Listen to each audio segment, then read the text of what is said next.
So, welcome to Chapter 9. Happy Monday of a well done professional midlife crisis. So, Chapter 9 is Painting the Town Red, and I have to give my daughter Katie credit for naming this chapter.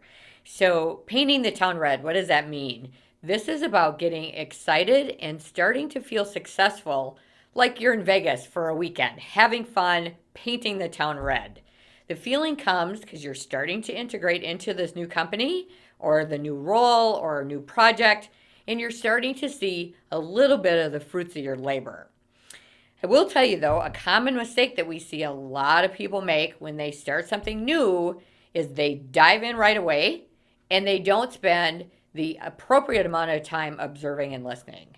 So, not surprisingly, we have a lot of people out there who are type A personalities, and you just want to go in and you just want to show them that you're good and you want to fix it. But guys, that's ego.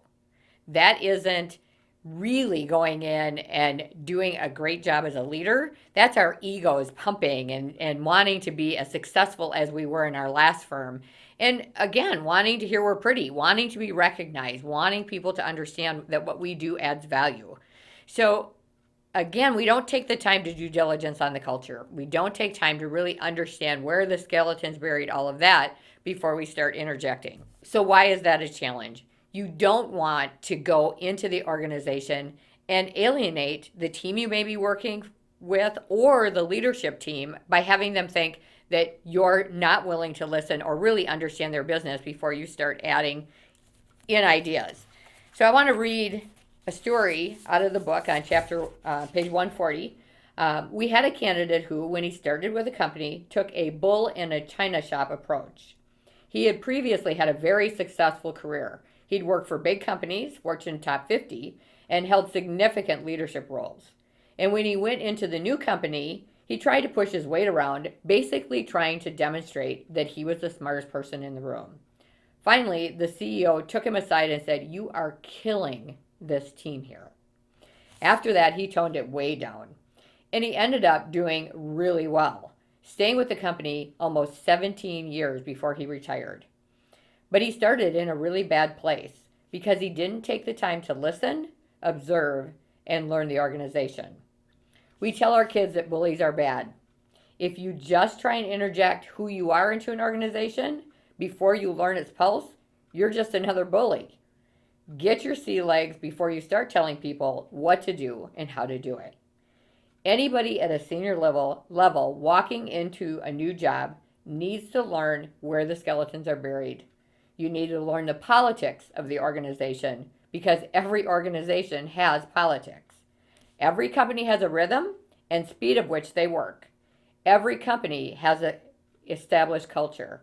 You need to understand how you can be impactful and integrate into all of that before you start throwing your ego around an organization. In the first 3 months of going into a company, you should do little but listen and observe.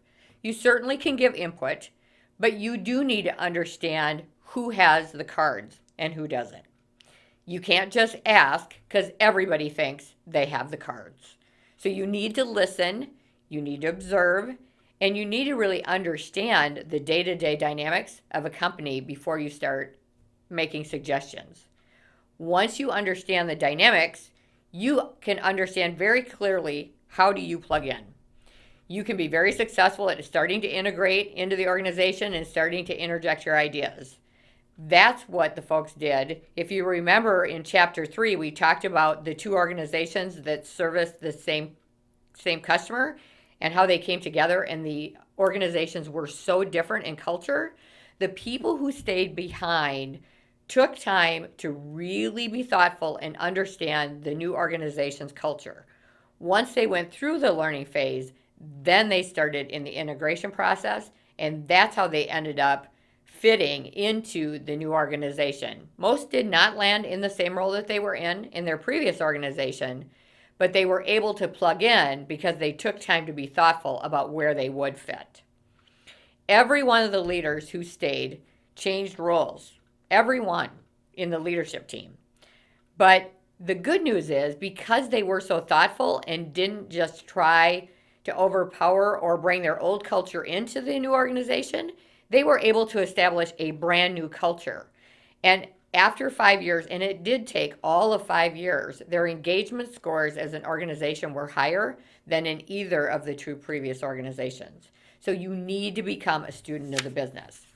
So I want to give you a suggested exercise because I think this is really important as you start out in a new company. So you start out in a really thoughtful and really positive way. So when you're spending time in observation at the end of every week, I want you to write a list of questions that you would like answered the next week. So find yourself a sponsor. We talked about in the previous chapter having a mentor and a sponsor. Find your sponsor and ask them your questions. Not everybody, just ask your sponsor. And they will help you to maneuver through the politics of the company. Once you're in a place where most of your questions are answered and you're not coming up with as many questions on a weekly basis, that's when you'll know you're ready to start integrating and interjecting your ideas into the organization in a really thoughtful way. Looking forward to our next chapter. Have a great day, and we'll see you tomorrow.